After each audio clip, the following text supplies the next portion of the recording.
Graça e paz. No Conectados com a Palavra, hoje nós queremos abordar Hebreus 13, de 1 a 3, diz: seja constante o amor fraternal, não se esqueçam da hospitalidade. Foi praticando-a que, sem saber, alguns acolheram anjos. Lembre-se dos que estão na prisão, como se estivessem aprisionados com eles. Dos que estão sendo maltratados, como se fossem vocês mesmos que estivessem sofrendo. O que chama a atenção aqui, o que significa alguns, sem saber, hospedaram anjos? A Bíblia diz que alguns, sem saber, hospedaram anjos. É esse texto que nós acabamos de ler. Isso significa um indicativo da extensão e importância da hospitalidade.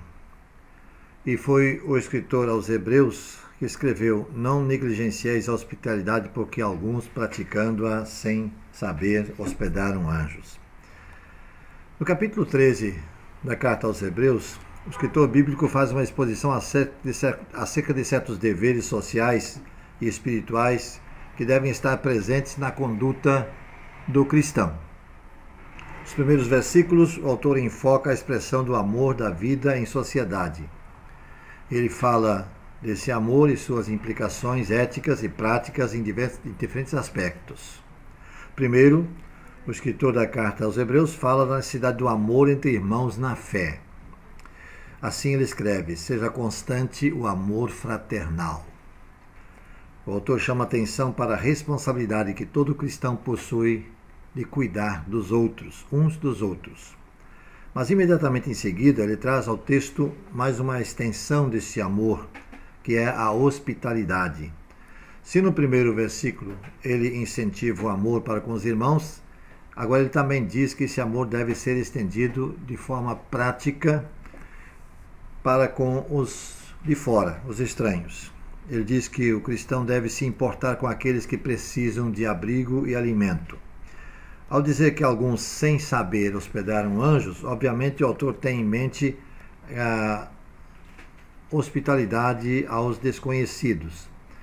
É possível que aqui estejam inclusos tanto cristãos, talvez fugitivos em perseguições, por causa de perseguições, quanto também os não cristãos. Na época, a questão da hospitalidade era muito mais complicada que na atualidade. As viagens eram muito demoradas e muito desgastantes. Como não existiam hotéis, estavam sempre sujeitos a procurar o que existia em termos de hospedagem em estalagens. As estalagens eram caras e frequentemente não tinham vagas, além de serem conhecidas também pela insegurança que ofereciam.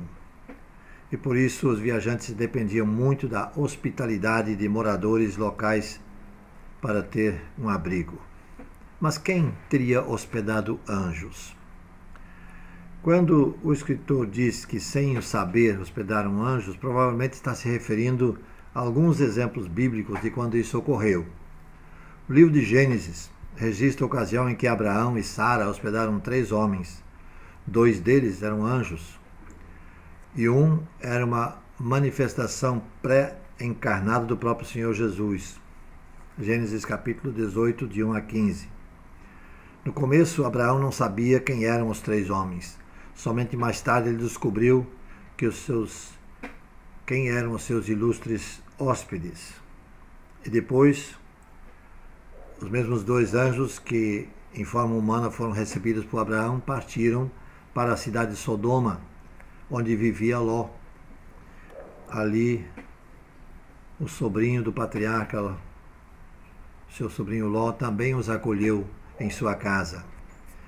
Aqui é importante saber e entender que o escritor bíblico não está afirmando que quem pratica a hospitalidade acabará hospedando anjos em algum momento. Não é isso que ele está dizendo. Na verdade, seu objetivo nem mesmo é usar os exemplos de pessoas que hospedaram anjos como um incentivo, ou seja, um incentivo maior, que o cristão cumpra o seu dever social quanto à hospitalidade. Ao dizer que alguns hospedaram anjos sem saber, O escritor da carta aos Hebreus aponta para a grandeza e a proporção inesperada que um simples ato de bondade pode alcançar. Talvez valha lembrar o significado da palavra anjo, que é mensageiro. Talvez isso nos faça pensar que, embora nunca hospedemos anjos no sentido literal, muitas vezes uma pessoa que porventura acolhemos acaba se mostrando ser um mensageiro da bênção para as nossas vidas. Depois, o autor bíblico também diz que esse amor deve se estender aos encarcerados, além de ser revelado no apoio aos que são maltratados. A ideia principal nesses versículos é que o amor deve ser expresso de forma prática entre os crentes, mas deve romper as fronteiras do círculo cristão. Essas atitudes, de certo modo, servem para revelar o Evangelho de Cristo, e trazer a glória a Deus. Por isso ele diz: seja constante o amor fraternal. E não se esqueçam da hospitalidade. Foi praticando-a que, sem saber, alguns acolheram anjos. Lembre-se dos que estão na prisão, como se estivessem aprisionados com eles, dos que estão sendo maltratados, como se fossem vocês mesmos que estivessem sofrendo. É isso que o autor está querendo dizer. É preciso olhar ao redor, além do que nós chamamos de fronteira eclesiástica, para aqueles que estão fora desse círculo, que talvez precisem da nossa ajuda. Senhor Deus e Pai, abre os nossos olhos, dá-nos entendimento e dá-nos a coragem de fazer o que a Tua palavra nos diz. Em nome de Jesus. Amém.